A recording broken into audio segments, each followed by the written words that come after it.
Hello and welcome to Retro Reviews, my channel where I review my favorite retro video games of all time as well as some modern releases I have recently finished.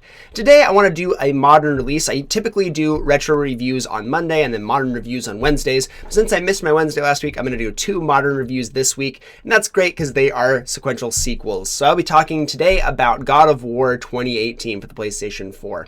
This game was incredibly impactful for me. It did a lot for me in a lot of ways, primarily because I became a father in 2018. As well, and that was a beautiful time, and so playing through this game was a really cool thing for me. I really got to experience the similar kind of feelings that Kratos had, in very different ways, of course. If you're not familiar with God of War 2018, this is a sequel to the original trilogy of games that came out on the PlayStation 2 and PlayStation 3.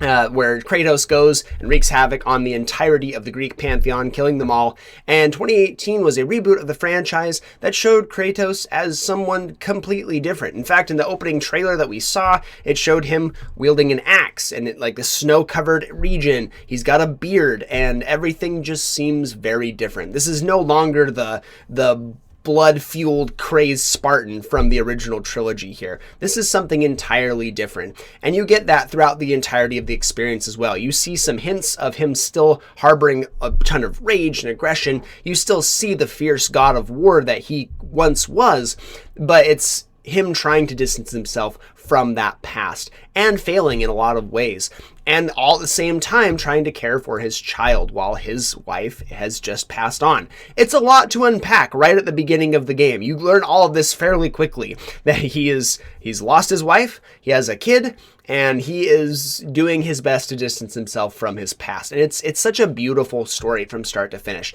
In fact, when this game came out, this is the same year that Red Dead Redemption 2, and I struggled because I wasn't sure which one I thought was going to win Game of the Year and which one was my personal Game of the Year. This one ultimately ended up on top for me because of how special the relationship between Kratos and Atreus is throughout the entirety of the story.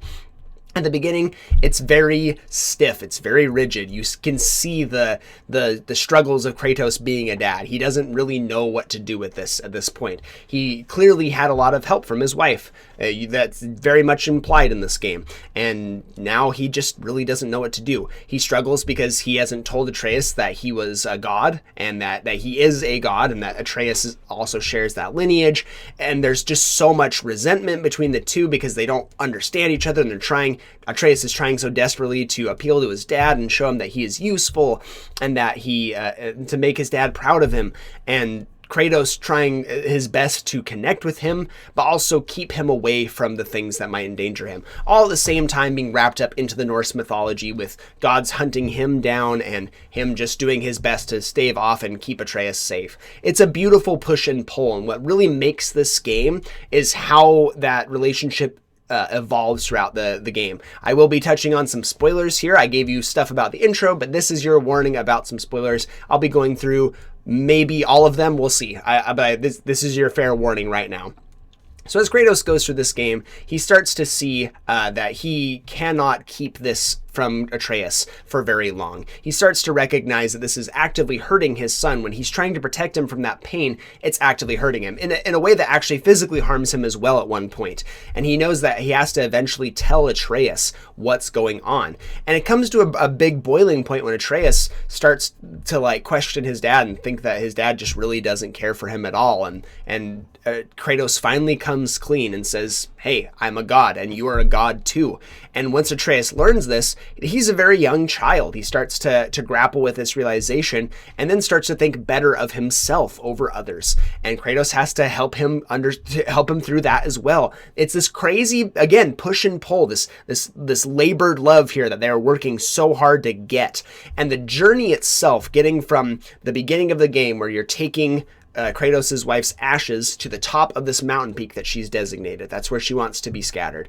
And so this journey to this mountain top with all sorts of trials and tribulations in the middle. We have this person constantly hunting Kratos down that's immortal, that he's trying desperately to get away from. He doesn't want to get wrapped up in the Norse gods. He doesn't want to be a part of that. He doesn't want to be the god killer anymore. In fact, when Mimir brings up, once you get him as a companion, he brings up that he is the ghost of Sparta and that he's heard about him. And Kratos is very angry to correct him on that and say, I do not like that name. Do not call me that. And once these realizations start to happen, you can see Kratos, all of his demons that he's fighting with, he starts to realize that he can't just outrun his past. He has to deal with it. He has to push forward. And that's the only way that things are going to work between him and Atreus, and for him to heal as a character. It's a beautiful thing. I have seen that the original creator of Kratos has said that he does not like the new version of Kratos, this growing up Kratos. He says that's not the whole point of Kratos. The Kratos was meant to be this blood-crazed demon, essentially. Like, that's what we wanted for him. And I disagree. I think all characters can have a chance to grow. And all respect to the original creator, you created a fantastic character. And that's why this growth is so cool and so memorable for so many people, me included. Watching him grow and evolve throughout this game, watching him care for his son and do everything he can for him, and then ultimately doing even more than he wanted to before, is so cool. In fact, at one point when you wield the Leviathan axe throughout most of the game, and then at one point you realize that that's not going to be enough, and you go and you dig up the blades of chaos, and you can see that Kratos somehow got them off of his arms. I'm assuming after killing all the pantheon of the Greek gods, he was finally able to remove them because they were like fashioned onto his arms, never to be removed. He goes and digs them up and puts them back on and says, yep, I'm going to need these as well. I can't just keep running from my past. I'm going to need to embrace what happened in order to save my son and keep progressing here. And it's absolutely gorgeous. That's just the story elements of this game. That's like the meat of this game. But there's also the combat, which is absolutely phenomenal. I remember when I first saw this, I thought that this was going to be a far cry from the original series in a bad way. I was like, this is, the third person over the shoulder perspective, the classic Sony formula at this point. Is the combat going to be good like it was in these other games? Because it's not going to be this hack and slash. It's not going to be this ultra combo heavy thing.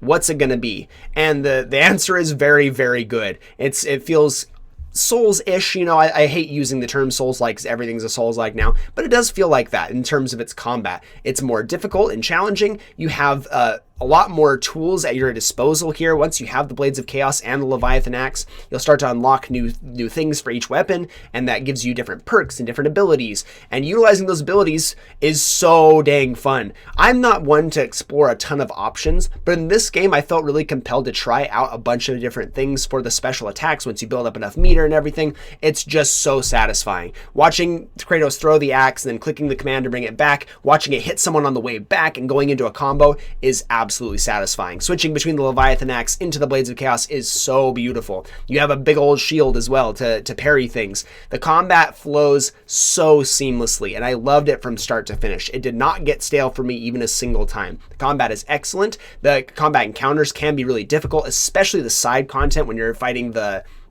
oh man, I'm losing their names. The Valkyries. And you go and you fight them. They're optional bosses, and beating them is absolutely one of the most incredible things in the entire gaming industry that I've experienced. Going off and beating those and recognizing when you are outmatched and going back and trying later once you've leveled up, once you've gotten a little bit better, is a really, really cool thing. The exploration is also exceptional. You have a boat that you get to go on. When I remember this being a kind of a cool selling point from some of the early trailers and some of the early content that we got to see on it, was using the boat to traverse and having like a semi-open world kind of thing, an explorable world for sure, with lots of side content to find. And it really works from start to finish, especially because it gives time for the characters to talk with one another. You have Kratos and Atreus and Mimir talking with each other and growing in their relationships with each other. And it's really a beautiful thing to see, honestly. I think the relationships between all the characters in terms of how they grow and what unfolds between them is one of the best stories ever told in gaming. They did a really phenomenal job. The ending is really spectacular. I won't spoil that just in case you haven't played 2018. I know it's fairly recent, so I won't spoil the ending here, but it is absolutely fantastic and something that I wasn't quite expecting to see. It's really phenomenal. Between the storyline, between these characters' growth, and watching this beautiful combat just flow throughout the entirety of the game. This game is just really, really impressive. It's one of those stories that really sticks with you for such a long time. I'm excited to go back and try this one again because I finally completed God of War Ragnarok back when it came out. I loved that game, had such a good time. That's what I'll be reviewing on Wednesday. But I want to go back and play 2018 to recapture the feeling that I had when I first played this game, because it was something really special and unique, and it still is to this day. So I'm going to be giving God of War 2018 a platinum rank and a very high recommendation that you go and check this one out. Thank you so much for watching, and I'll see you on the next one.